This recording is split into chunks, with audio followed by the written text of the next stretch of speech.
I always have this funny thought regarding smartwatches. Their usefulness will be relative to the needs of the person wearing them, although obviously for me they have become pretty essential in my daily tech life.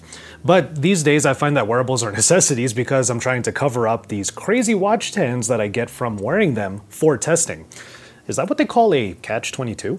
Indeed, I've been using a particular smartwatch every single day for about the past month. First with the original black on black edition, and then with the new sandstone color that I now prefer for its style. And it's all coming from a company that is one of the few trying to address one of the main pain points with this category of tech. What is that problem? Battery life. Their familiar and returning solution? A low-powered LCD screen that actually works very elegantly. But there's plenty more to talk about in the latest edition of this wearable lineup. So it's Joshua Vergara. What's going on, everybody? Let's talk about what might be one of the best Wear OS watches you can get right now in the Ticwatch Pro 5. So Amoled reached out and they wanted to work together on this video, so a quick thanks to them for sponsoring this look at the Ticwatch Pro 5. As such, I'm going to be giving an overview of the main features of the watch and chime in from time to time from real-life scenarios where a do-it-all smartwatch like this should come in handy. And actually, when it comes to the brand new sandstone colorway of the Ticwatch Pro 5, you're going to see me as I'm using it over the course of about a week, and I'll give you some thoughts about it along the way. The Ticwatch Pro 5 keeps things really simple with its design, almost too much so as far as the black on black version is concerned.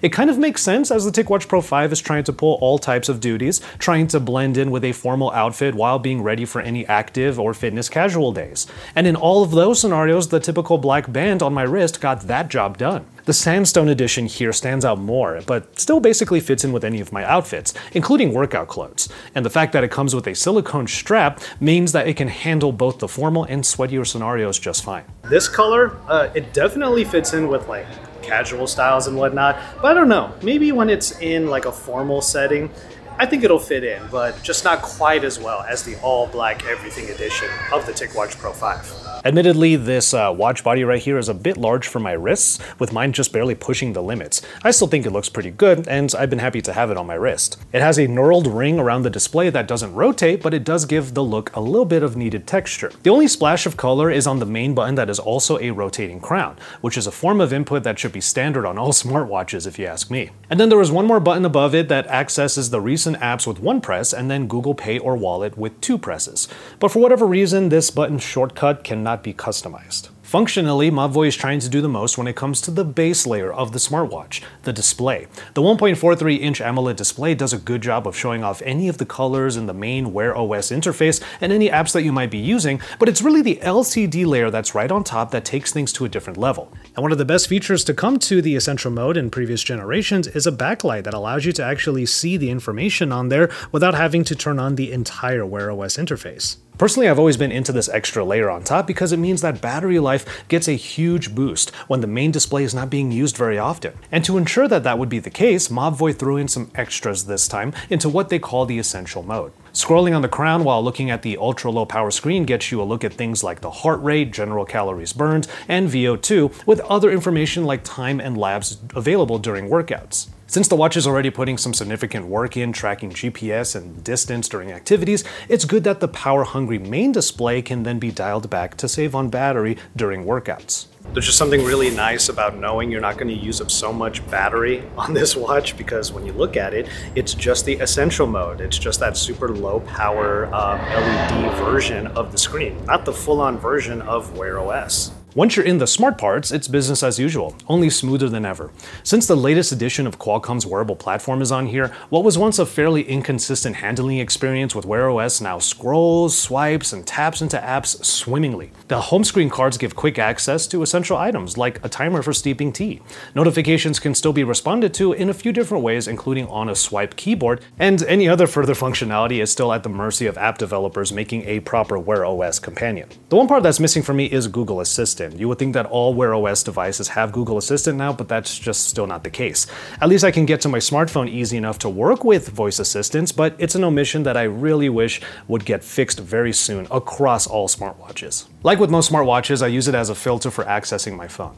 Notifications come in, I look at them, and then decide whether or not I do want to do anything about it by opening up my phone. I actually very rarely respond to texts or take calls on the watch, although those are all possible and work just fine. Vibration alerts work just well enough to grab my attention, and I certainly look at my wrist every single time something comes in, maybe a few too many times during the day, but I would prefer the motors to be a little stronger.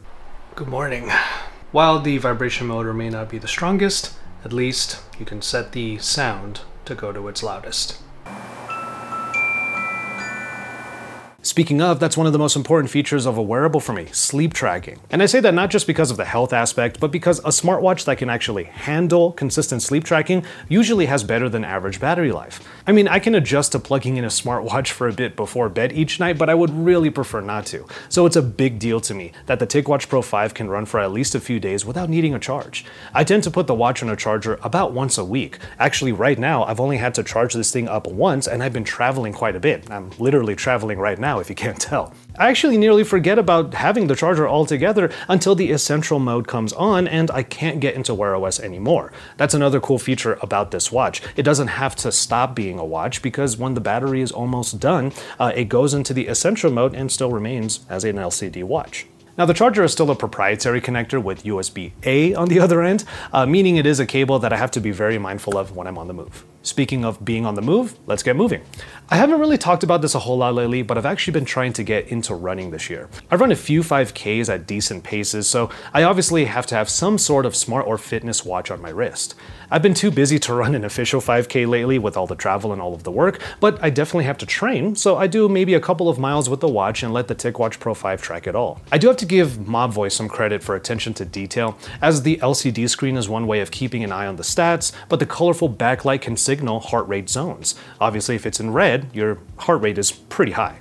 By the way, when I'm not working out, I usually have the backlight on green or yellow for style. But even if I'm not doing a full workout, the step counter on the bottom left of the essential mode is definitely a daily focus. Let this be your reminder that at least 8,000 steps a day is really good for your general health. One thing I did notice is that when I do get on the treadmill or I go out for a walk and my heart rate is getting a little bit higher, I do notice that the watch doesn't always automatically trigger a workout. I have to get into the workout application myself, one of the many Ticwatch enabled wellness apps, and trigger the walk or the run myself. But speaking of all of those apps, exercise is not the only thing that the watch is geared to track. I mentioned sleep, but even mindfulness practice and barometer readings and a bunch of other things are all in the tick apps in the app drawer. There's a ton this watch is trying to do, but for most people, the workouts, step counting, and sleep tracking, those are all covered here.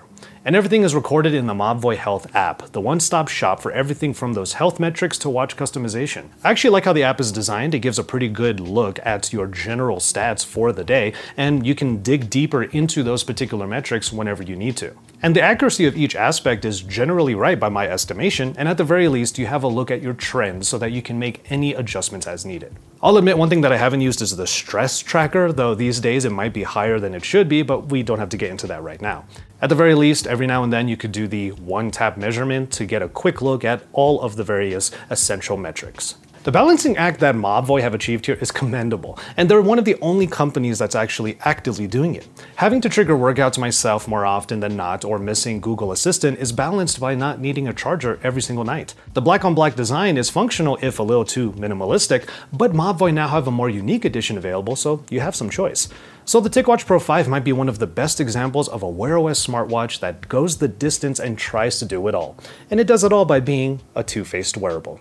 And so there you have it, a look at the Ticwatch Pro 5 in some real-world scenarios. I want to thank Mobvoi one more time for partnering with me on this video, and I want to ask all of you your thoughts on the Ticwatch Pro 5. Did you pick up the black-on-black edition before? Are you going to pick up the brand new Sandstone edition? Let me know all of your thoughts and your experiences in the comments. But from there, I'm going to go ahead and call it on this one. Thank you so much for hanging out with me again today. Please take care of yourselves and each other, and enjoy your tea, everybody.